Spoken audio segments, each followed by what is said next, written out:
Good day to you. I'm Carl Falk. This is the Falkin Around podcast. Hope you're having a good day, whatever day it is you are listening to this. To me, it's Tuesday morning. We are still getting snow. We didn't get the foot as advertised, but a lot of things are closed, and I'm sure a lot of people taking today off to spend all day outside shoveling the 6 inches of snow we got. And by all day, I mean, well, an hour or so. Hope you're having a good day. Syracuse University had a good week. We're going to talk about that. Tremaine Edmunds is one of the Bills' more interesting offseason questions, and I'll explain why. It's not that they're going to move on from him this year, but they got a big decision to make with him. We're going to talk a little Major League Baseball. The Dodgers have now a $240 million payroll after adding Justin Turner and, of course, Trevor Bauer.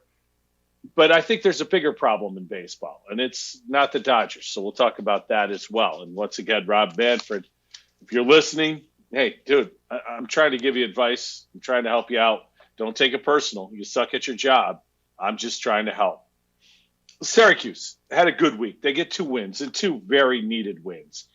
They beat NC State, and then they come back on Saturday and put Jim Christian, the Boston College ex-coach, out of his misery. We will talk a little bit about the firing of Jim Christian after I break down the Syracuse week. SU now, as far as the bracketology goes, they're 12-6. They're 6-5. And, you know, in this pandemic season, it's a little different to judge. You know, normally 12-6 at this point, you might not be all that happy. I don't think this is a great Syracuse team by any stretch. I think it's a good enough team to get on a run and make the tournament. I'll explain that. But I think they're starting to find a few things. And, you know, I've been all over Jim Boeheim the last few podcasts about his lack of adjustments. I think he's made a couple adjustments that have gone a long way. And one of which, I think he's brought the zone out a little further on top. I think forever, you hear it every time you watch a Syracuse broadcast. You get the ball to the ACC logo, just beneath the free throw line, get it to that guy. He can either turn, shoot that 12 to 15-foot jump shot. He can take a dribble, take it in against the lack of Syracuse bigs, or maybe dish down below if the Syracuse defense comes out to greet him. There are options there. But I think that was always the biggest concern. Well, with the extended three-point line, as I mentioned last week, there's more ground to cover. If you're going to protect that, you're going to give up open three-point shots. And in today's day and age of college basketball, everybody shoots the three. A lot of people can make it. It's not that you can give uncontested threes up. You're almost better off allowing a 2 here and there than a couple uncontested threes, because they seem to have much more in the effect of momentum, and obviously the extra point doesn't hurt as well. So I think a little bit of a tweak on defense, and a couple players I think have tweaked their offensive game a little bit. First off, Buddy Boeheim's gotten going. Against NC State, Buddy was a better player, 3 of 5 from the three-point line, 16 points. Followed that up with a 1 for 3 from three-point line and 13 points against BC. And I think what's important to note, 5 3-pointers against NC State, 3 against Boston College. The number of threes Syracuse has taken has gone down. Along those lines, Joe Girard III has seemed to go back to his high school scoring days. I've always said about Joe Girard at Syracuse, the biggest surprise to me has been his lack of ability to shoot the basketball from deep consistently. I thought he'd be a knockdown shooter. You don't score 50 points a game in high school by being just a shooter. You become a scorer. And I think that's something that Joe Girard has lost a little bit while trying to learn the position of the one guard, a position he never played before in his life. Trying to get others involved first, trying to be a pass-first guy. The last couple of games, you've seen more and more of Joe putting it on the floor, trying to get to the rim and finishing confidently, not going in, trying to draw contact, not going in looking to throw up some mess. No, taking it to the hole, taking it at guys, and looking to finish. And I think it was on display big time in the first half against Boston College when he, I think, carried Syracuse in that first half. So a couple adjustments there. Quincy Guerrier, I think, still solid, but I want to see him more on the block. He can shoot the three, and I'm okay with him shooting the three, but he's the one guy who can give Syracuse a little bit of an inside presence offensively. I think that's important. Alan Griffin's been consistent the last couple of games. Griffin had 22 against NC State, came back with a nice 14-8 game against Boston College. So you look at Syracuse, you look at where they are. They're currently, according to Joey Brackett's, Joe Lenardi of ESPN, they're in the next four out. Syracuse is going to live on the bubble. That's what their lack of ACC talent and the ACC schedule is going to lead them to every year. Even this year, a down year for the ACC. They are a bubble team once again. They've got an opportunity to get off this bubble and continue to progress. If you look at the net ranking, Syracuse is 51st in net ranking, which is the new tool that is used by the committee to help select the tournament field. 51st is good. They've got 0 quadrant 1 wins, though. Quadrant 1 wins, they're 0-4. They're very good in the other quadrants, but when you're 0-4 in quadrant 1, that's a big deal. They are 67th in RPI, the old metric that the committee used to use. Now, the RPI meaningless at this point, but I think it's still something to consider when you're trying to evaluate where a team stands, especially a bubble team like Syracuse. There are opportunities in the schedule for those to improve, and the biggest opportunity comes Wednesday night at Louisville. This is a game. Louisville's not a great team this year. They're not your typical Louisville team, but it's a team that's better than Syracuse. But if SU can go into the Yum Center and come away with a win, I think this is huge for the resume.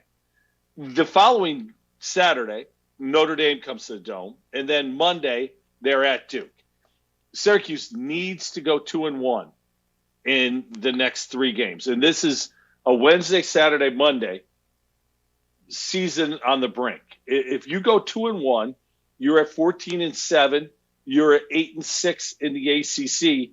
I do believe with a win or two in the ACC tournament, the Orange then would make the NCAA tournament. That's what this season has become. Can they make the tournament? And let's face it, it's been like this for a while now. And when the recruiting hasn't included 5-star players, it's included 3 and 4 stars. You're playing in the best basketball conference annually. They're not this year, but generally the ACC is the best conference. This is going to happen. You've slipped back. The conference has moved forward. It's just the war of attrition. So I do think that the Orange can get in. I think they have a very good shot. Wednesday's key. Split against Notre Dame and Duke. I'd love to see the road win at Duke for many reasons.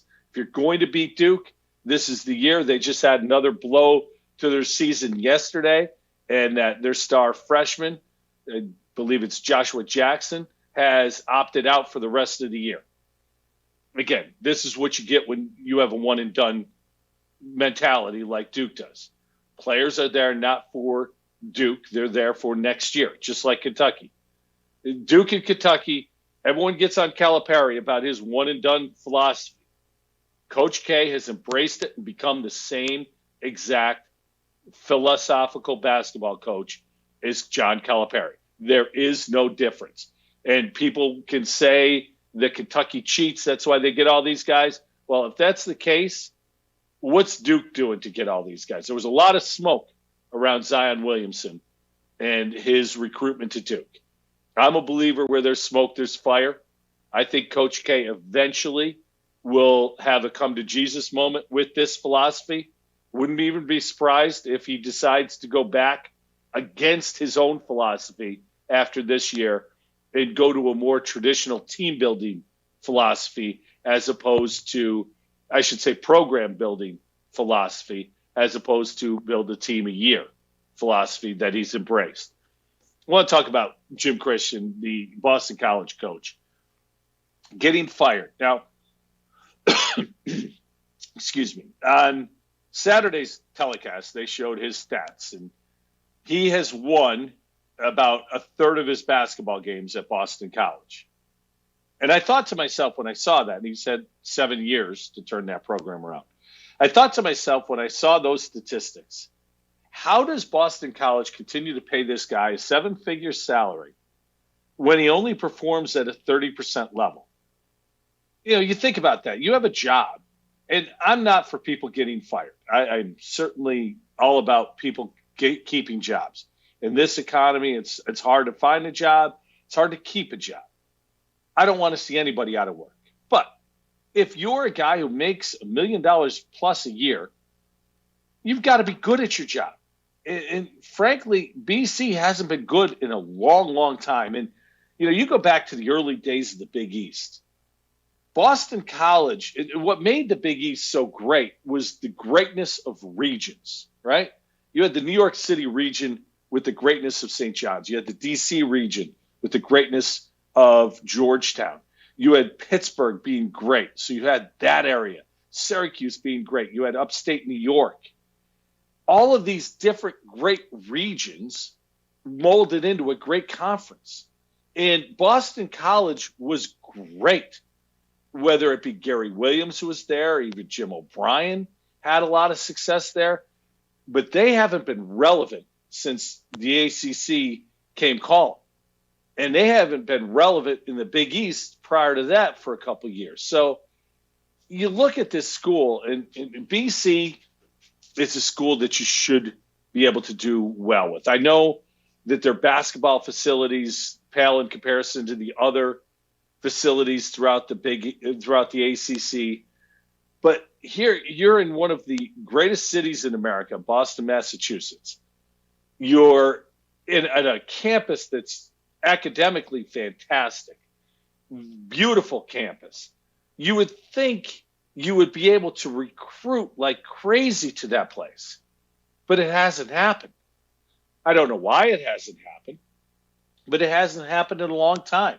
Now the question is, who goes there? And one name that's been mentioned, and I find this interesting, would be John Beilein. Beilein, of course, the former Michigan coach, the former Lemoyne coach, Canisius coach, West Virginia coach. He's been around, had success everywhere he's been, decided to try his hand in the NBA. That failed miserably.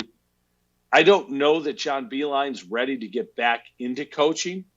I know that his son had a failed experiment at Niagara, did some personal issues, got him, let's just say he parted ways before his first season began at Niagara. So now his son is looking to rebuild his career as well. This could be an interesting place for John Beilein to go to Boston College, bring his son with him. John, of course, is getting up there in years. Bring his son with him, allow his son to rebuild his image while being an assistant again, and maybe become the coach in waiting. And the two of them together could turn that program around. And I think if you're a Syracuse fan, this should be a little bit concerning because there aren't very many guaranteed wins in the ACC, but over the last couple of years, Boston College has become one of them. If they then become better, it makes Syracuse's road even that much more difficult. So it's something to keep an eye on if you're an SU fan. Again, BC should be good. And if I'm one of the trustees at Boston College, I'm looking at our sports department and wondering, what are we doing that is hurting ourselves that we aren't able to put a winner on the floor? Both basketball and football used to be relevant, and neither have been for a little while. So I think there's work to be done, but I think it's a job that can be done with the right coach going there. There's also other guys that'll be in the mix, some young guys who have done good jobs. I always look to the A-10 for a job like that, and this is where I got to throw a name in there. And if you're a St. Bonaventure fan or an alum, you probably don't want to hear this, but Mark Schmidt, who has done just an amazing job at Bonaventure. He can recruit to Olean, New York. Well, guess where Mark Schmidt went to college? Yeah, Boston College. He's an alum there. You tell me if you can recruit to Olean, you can't recruit to Chestnut Hill. I get it. It's a different class of player. It's a different level of player you're trying to get. But Mark Schmidt's another guy to keep an eye on. And, these are both relevant locally as well, because I think Olean and St. Bonaventure, there are a lot of local fans who pay attention. And if Mark Schmidt leaves, I know he had a chance to go a couple years ago to Pitt, ended up not doing that, staying at Bonaventure, signing an extension.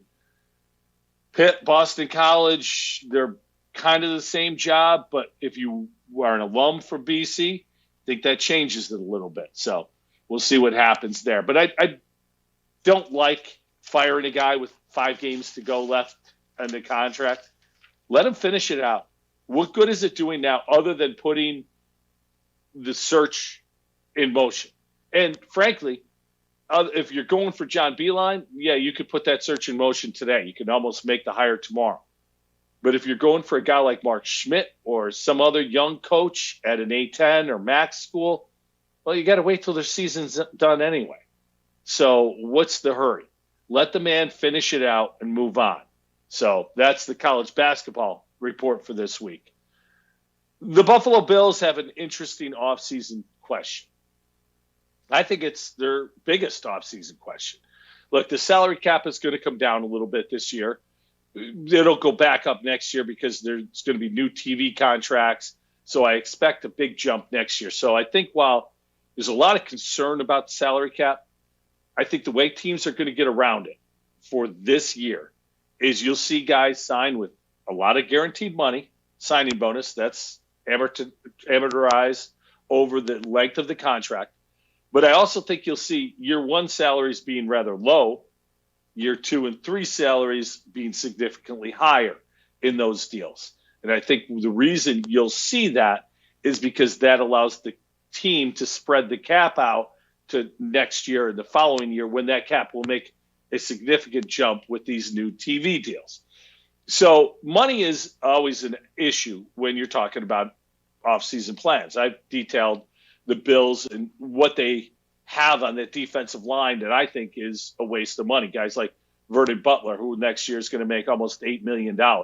He could be cut easily. $10 million to Mario Addison. And I just don't understand that. Quentin Jefferson, $8 million. Right there, that's $26 million. Now, there are dead cap hits that would be levied against those, so you wouldn't save the full $26 million. But still, there's plenty of money there to get done what they need to get done this offseason, in my opinion. With the big question to me is, what do you do about Tremaine Edmunds' 5th-year option? Tremaine Edmunds is a guy who is going to make $4 million this year, the 2021 season. He's become a good linebacker. He's not a great linebacker. He's not a great football player. He might be a great athlete. He's very young, but he's not a great football player. So the question is, the 5th-year option. Every time you draft a guy in the first round, he has a 4-year guaranteed contract. The team then has an option for the 5th year. The price increases significantly depending on where that player is drafted. In Josh Allen's case, he has that same option that needs to be picked up before this season begins. I believe the deadline is in June as to when these decisions have to be made. Josh Allen will make about $7 million next year. The following year, if the option's picked up, it'll be about 17. The 5th-year option gives the Bills another year to wait, in my opinion, before they sign Josh Allen to a long-term deal. Tremaine Edmunds, his $4 million deal this year, his 4th year, will jump to about $13 million the following year.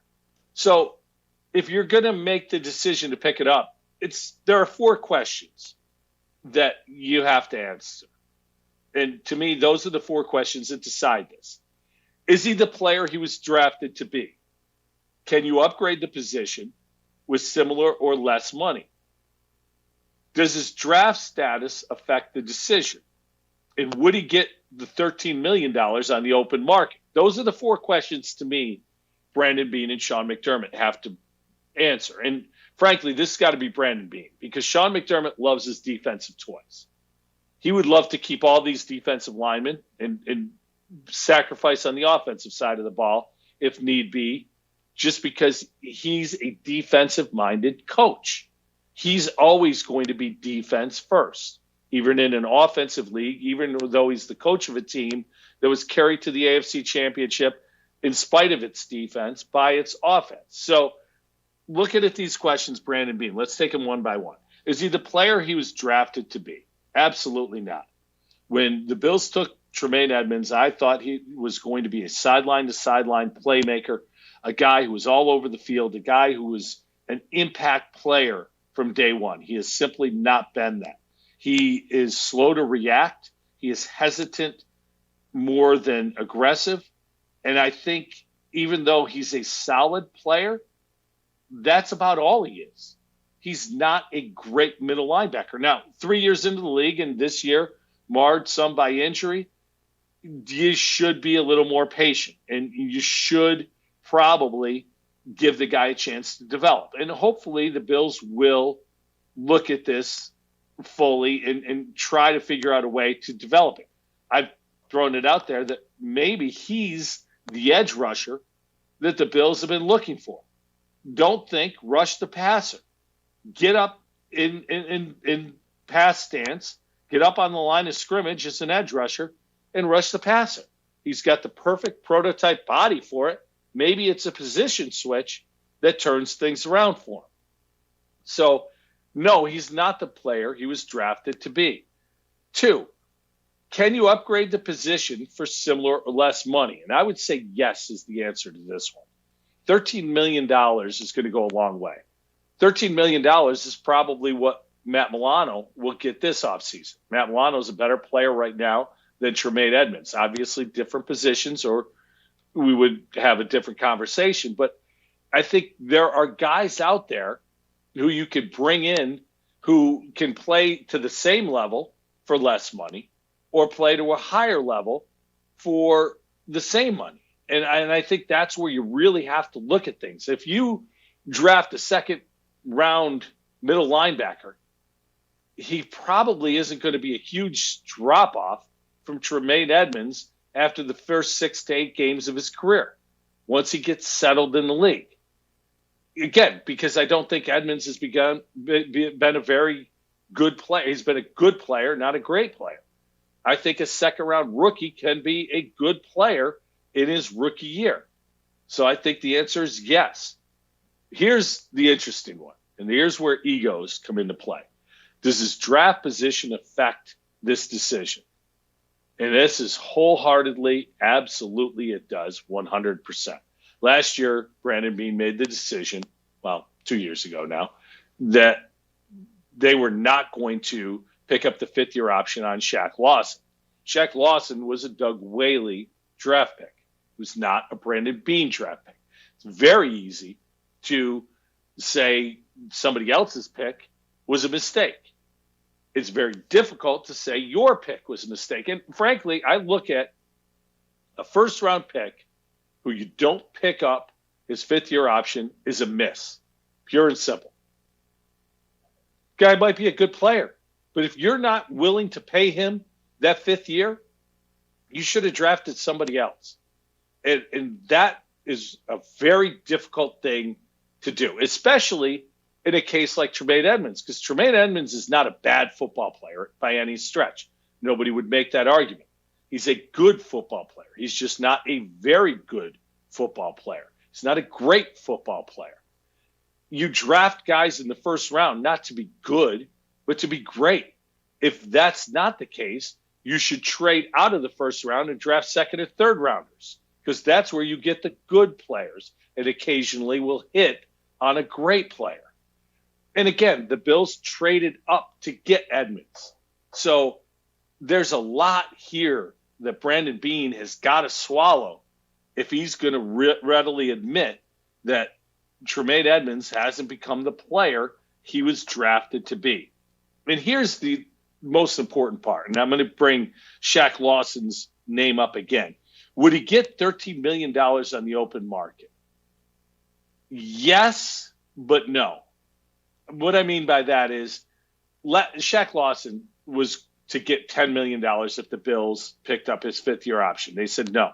He went to Miami, did get an average of $10 million over the length of his contract. But as we know in the NFL, generally players don't play out their full contract. So Shaq Lawson not likely to get the full $10 million a year that he would have gotten from the Bills. So I don't think Tremaine Edmunds gets $13 million on the open market. I think somebody signs him because, again, he's a good football player. He's young. They may look at him and say, we can move him to edge rusher and have a dominant player. And I don't know if Tremaine Edmunds would be open to that or if his agents would be open to that. I just look at what he is as a middle linebacker, and I think there's better available. The conclusion is, and my conclusion, is they shouldn't pick up his fifth-year option, but they should be open to signing him to a contract if he makes a big step forward next year. In other words, you're not going to pick up the fifth-year option now. If he makes that step and becomes the player you thought he was going to be when you drafted him, then you should do everything you can to keep him. And oftentimes it doesn't work out because the player's feelings are hurt because you didn't pick up their fifth-year option in the first place. Well, sometimes the player needs that kick in the ass to become the player they're going to become the guy that is deserving of that money. I just don't think it's going to happen for Tremaine Edmunds this year.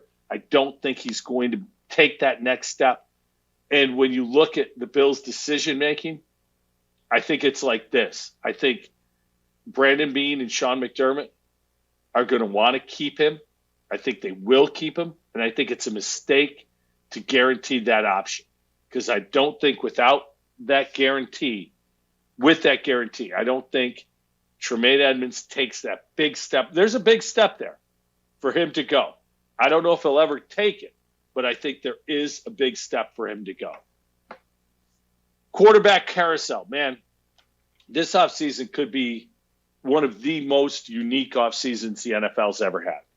If you need a quarterback, this is your year. New England Patriots have needed a quarterback now for 2 years. I think they have a lot of options. The question is, do you want to make a big trade like the Lions and the Rams made for Stafford or Goff? Do you want to draft a guy? There are 5 draftable quarterbacks in the first round. Or do you want to see what the scrap heap has to offer? I mean, a guy like Carson Wentz isn't going to end up in the scrap heap. He's going to be a trade victim. Deshaun Watson wants to be traded, wants out. Here's my prediction for Deshaun Watson. Houston Texans, who moved on from J.J. Watt, by the way, the Bills haven't signed him yet, and that's concerning. But that's okay. We'll get to that when it happens. The thing with Deshaun Watson is you can get 3 first-round picks. You can get another player. But you're not getting a franchise quarterback. And with those 3 first-round picks, there's no guarantee there's a franchise quarterback. Look at the quarterbacks taken in the top 10 that were quote-unquote franchise quarterbacks. Sam Darnold, Josh Rosen. You look further, Marcus Mariota, Jameis Winston. There are so many guys that were drafted to be franchise quarterbacks who simply don't do it. So get all the first-round picks you want. There's no guarantee you're going to replace Deshaun Watson. So to me, the Texans are going to sit on Deshaun Watson, not make an effort to move him. And Watson's going to dig his heels in, but there comes a point where he has to report to get credit for the year. I believe it's after 10 weeks. I fully believe Deshaun Watson's going to hold out for 10 weeks, eventually play the last 6 games of the year, get credit for the year, and then move forward and try to get traded again next offseason. It's going to be a very interesting game of cat and mouse.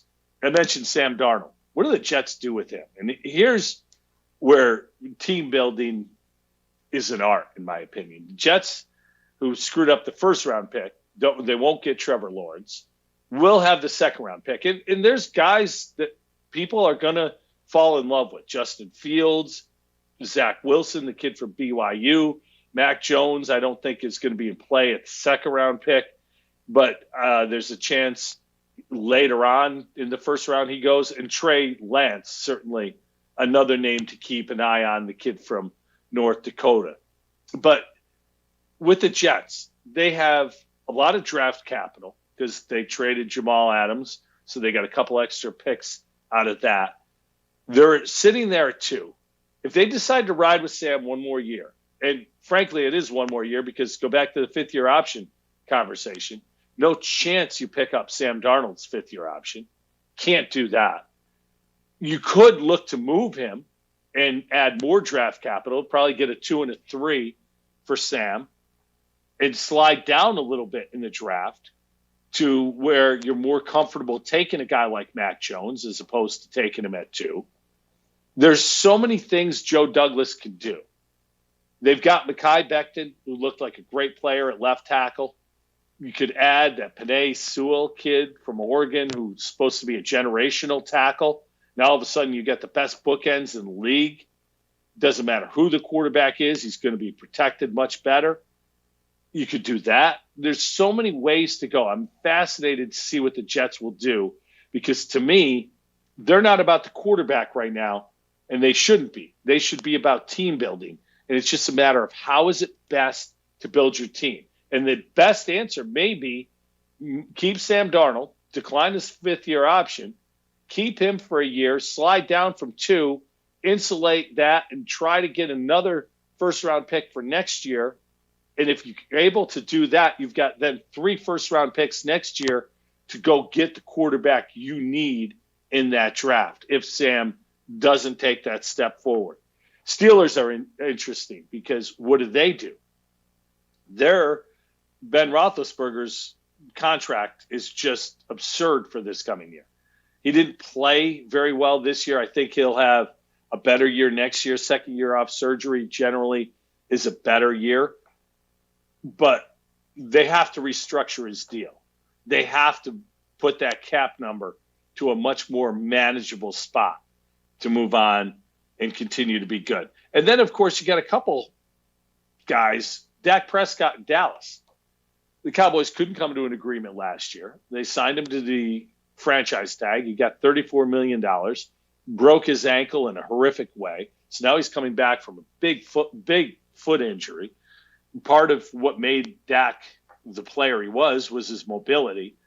So you question, is he going to be the player he was?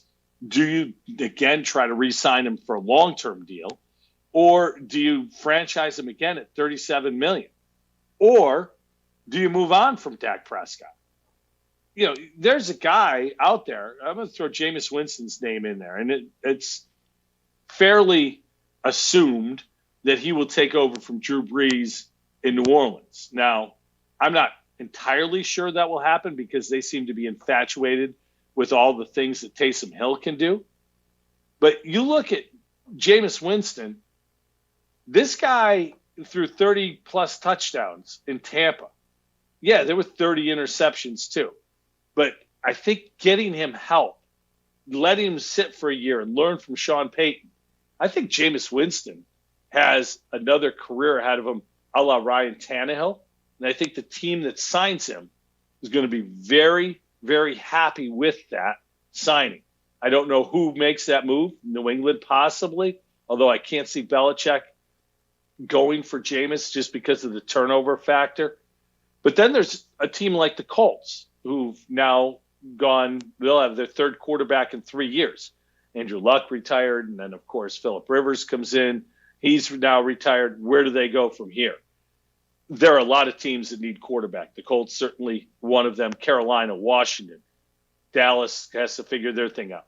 Denver with Drew Lock. What did they do? Mention the Jets, the Patriots, the Chicago Bears, and dying to find a quarterback. It's just amazing to me that in this day and age, with all of these quarterbacks, all of these possibilities, right now, there are 12 teams by my count, only 12 that know who their quarterback is going to be for this year. There's only 12 teams that are going to be certain. Arizona, Seattle. And yeah, I know Russell Wilson said some things. Russell Wilson's going nowhere. Tampa with Brady coming back. Packers, Cleveland, Baltimore, Cincinnati, Tennessee, the Chargers. The Jags are going to have Trevor Lawrence, so they know their guy. And, of course, the Bills in Kansas City. The rest of the league, it's a crapshoot. It's amazing that there are actually a surplus of quarterbacks. And they're not all great. You know, a guy like Marcus Mariota very well could be a starter this year. Mariota's not going to be a great quarterback, but you can win football games if you coach him up and if you build a team around him. And I think that's where, going back to the Jets team building thing, it's so imperative that you do things properly in this offseason, in this time. Plan your team building. Don't plan the quarterback position. So it's going to be a lot of talk about that as we go through. Before I get to baseball, quick note on the Sabres. They're back on ice. They played last night. Didn't get a shot off in the third period. We're at the last 23 minutes of the game without getting a shot on goal in a loss to the Islanders. I don't want to be rude, but I'm more interested in Jesse Pegula's tennis career right now than I am in the Sabres, because they've been gone now for a couple of weeks because of the COVID. They come back, look uninspired, look like the same bad team they had for the last 8-9 years. I can't do it anymore as far as the hope or expectation that it's going to change. Nothing changes in Saberland. It's the same story over and over again with a new face behind the bench and a new general manager making the same mistakes. It's just ownership hasn't figured out how to run a hockey team. Ownership got very fortunate with the hiring of Sean McDermott. Sean McDermott brought in Brandon Beane.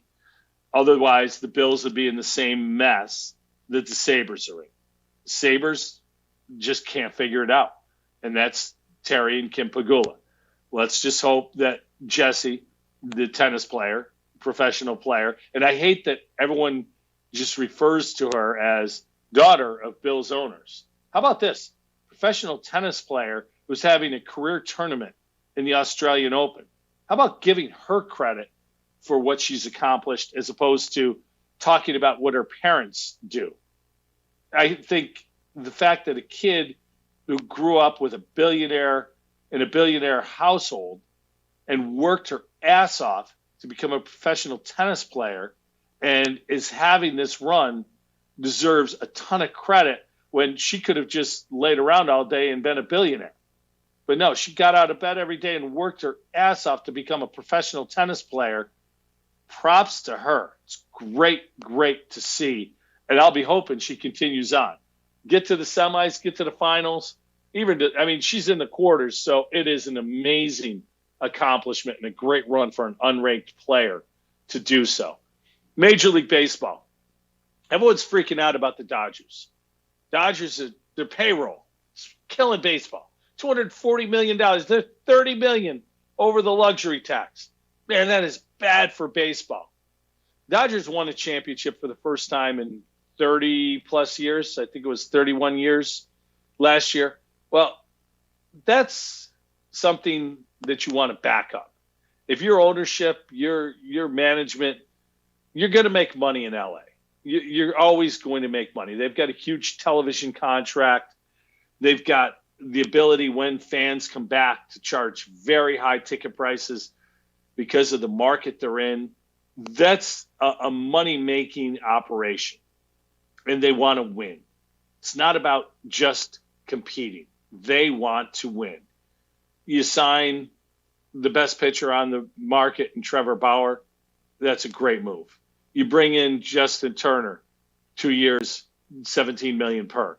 All right, he's a key part of the team. You're keeping the team together and you're adding to it. They continue to develop great talent through this system. So people are freaking out over the wrong thing. When you look at the Dodgers, they're doing what every team should try to do. Now, every team can spend $240 million, but every team should try to win. That's what the Dodgers are doing. Unfortunately, baseball's got a bigger problem than the Dodgers. It's the bottom end. If you're going to have a salary cap, which essentially baseball does with the $210 million luxury tax threshold, you go over that, you get taxed. You stay under that, you don't get taxed. Teams that spend a lot of money, like the Yankees and Red Sox, are very cognizant of staying under that in this economic climate. You look at what's going on, though, at the bottom end of the pay scale. Right now, according to SpotTrack, Pittsburgh Pirates payroll is $31.5 million. That's their projected payroll for 2021. The Cleveland Indians, $36.5 million. Baltimore Orioles, $35 million. You add the three of them together, you haven't reached the major league average payroll, which is somewhere around $115 million. How can you have three teams added together that don't equal the average? If you're going to have a salary cap, you need to have a salary floor. It's basic common sense. If you want to go $210 million as the ceiling, then have $70 million be the floor. And if you're an owner who doesn't agree with that, you're in the wrong business. I don't know what the Pirates' business plan looks like, especially in this pandemic with no fans.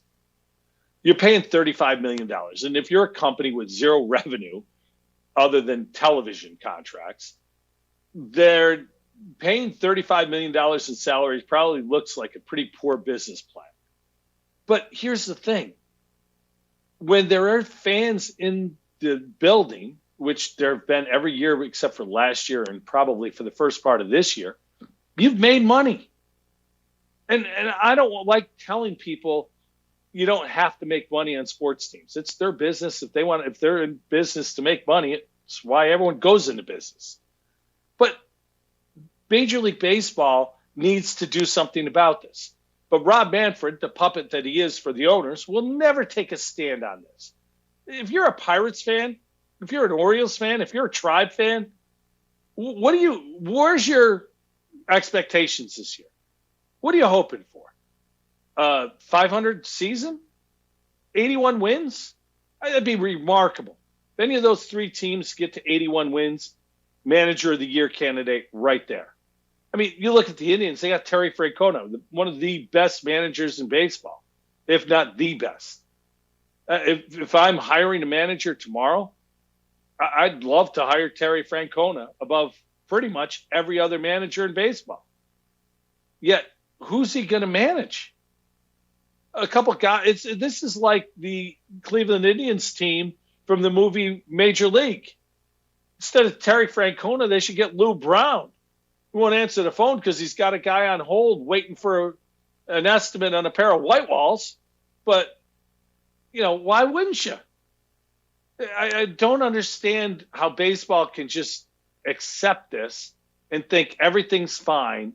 Sell it to the fans as, hey, I know things are a little weird right now, and I understand that right now there's no revenue coming in, so we're just going to let everyone do what they want. This has got to change. It's not the Dodgers that are a problem. The Dodgers are doing what every team should and hopefully would do in the same situation.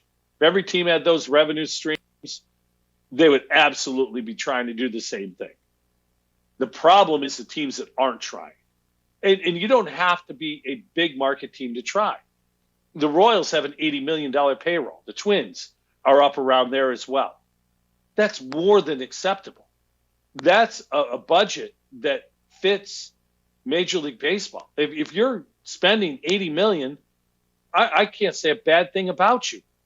But if you're spending $35 million and you're the Baltimore Orioles, why would you be a fan?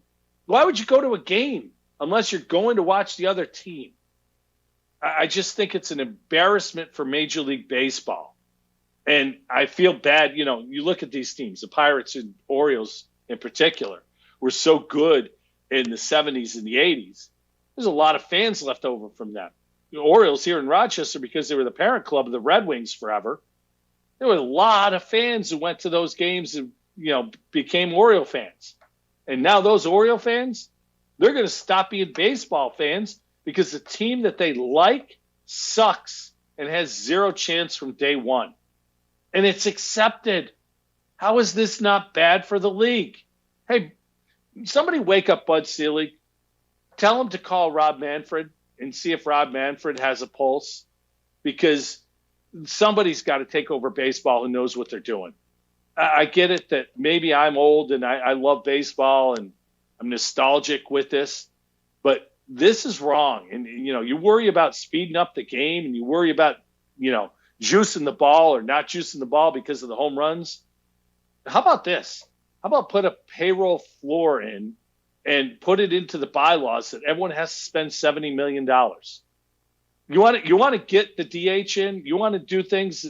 I'm sure the Players Association would be all for that.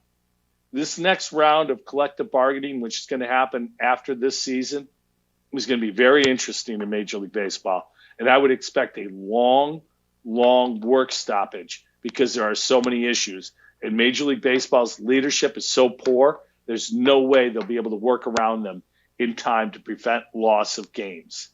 Again, I can't wait to say something good about baseball. It's just every week when I sit down to do this, I find something more bad to say. Well, that's it for this week. Hope you enjoyed it. We'll talk next week again.